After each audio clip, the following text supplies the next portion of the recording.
Android 12 isn't quite ready to roll out on Pixel phones just yet, but already Samsung has taken the wraps off its implementation of the next version of Android. The public beta for One UI 4 is now live in the US, India, Korea, and some parts of Europe, giving Galaxy S21 owners a very early look at the software that'll eventually power next year's S22. It's still very early days, but these are the top features we've found so far in the first Android 12 build for the Galaxy S21. Be sure to follow Android Central right here so you don't miss everything we do, and we'll jump in. The first thing you'll notice in this build of One UI 4 is how the overall design language hasn't changed a whole lot compared to One UI 3. Whereas the Pixel phone will look completely different on Android 11 versus Android 12, Samsung is mostly sticking with what works in the Galaxy design language that's been with us since 2018. That means there's not a whole lot of influence from Material U, Google's next generation design language that will be coming to Pixel phones. In fact, there's practically nothing to be seen outside of one or two menus that still use the stock Android styling in this early build.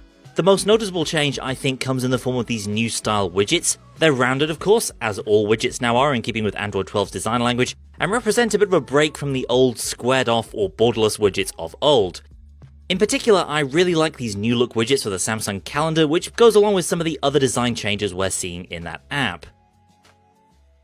Another neat new feature in the home screen is how dark mode now interacts with it. Since One UI 3, it's automatically darkened your backgrounds in night mode, and now the same applies to icons as well, though this feature only appears to be partially functional in this current One UI beta. Samsung has introduced a Pixel-style extra dim mode too, though this is presented as more of an accessibility feature. Once you've found it, it can also be activated via a quick settings shortcut. The notification panel has also been redesigned with rounded Android 12 style corners and a more information-dense layout, meaning you can read more at once without opening the app. Plus, the brightness control bar is bigger and easier to reach down at the bottom of the screen.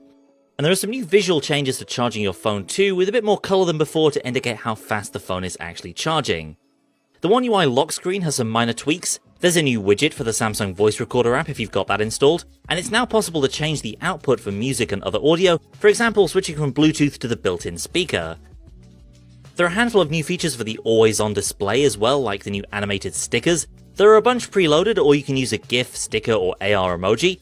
And usefully, it's now possible to have the always-on display fire up when you get a notification. Taking photos in the camera app now gives you a slightly cleaner layout, with easier access to individual zoom levels. And when you're shooting video, recording will actually start when you press the shutter key, not when you release it. A very minor change, but could help to avoid missing some important moments. Meanwhile, in single take mode, which captures multiple stills and videos from all the rear cameras as you move, it's now possible to add time in 5-second increments as you pan around. Once again, gives you more control and helps you avoid missing any key moments. And when it comes time to share those photos, the share sheet in One UI 4 has been updated too, allowing you to pin favourite apps to the top of the menu. There are a handful of new features in the Samsung Gallery app too. You can now create collages, highlight reels and movies directly from the gallery view, and there are updated editing options too for photos and videos, for example colour balance here, and a way to easily revert changes like this from photos and videos even after they've been saved. All of these new features of course come on top of the new stuff added to the Android platform in Android 12. Amongst a lot of other stuff, that includes new privacy controls to let you see which apps are using sensitive permissions, and on-screen indicators when an app is using the camera or microphone. Multitasking has also become a lot easier in One UI 4, with a new option to pin window controls to floating windows for easier access. Not a huge change, but definitely something that'll make a lot of sense on foldable phones when they eventually get this update.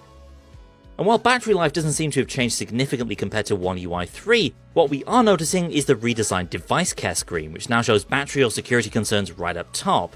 Overall device health is shown in the form of a smiley face, and of course you can still drill down and see stuff like battery consumption in more detail.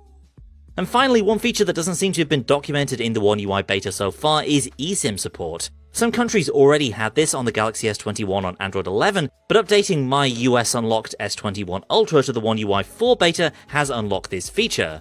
That means you can use an eSIM instead of, or even in addition to, your physical SIM. So basically dual SIM support in this single SIM phone if you have an eSIM option. In terms of general stability, this is a fairly buggy first beta release of One UI 4. I have noticed plenty of drop frames in places on this Galaxy S21 Ultra, especially when switching apps.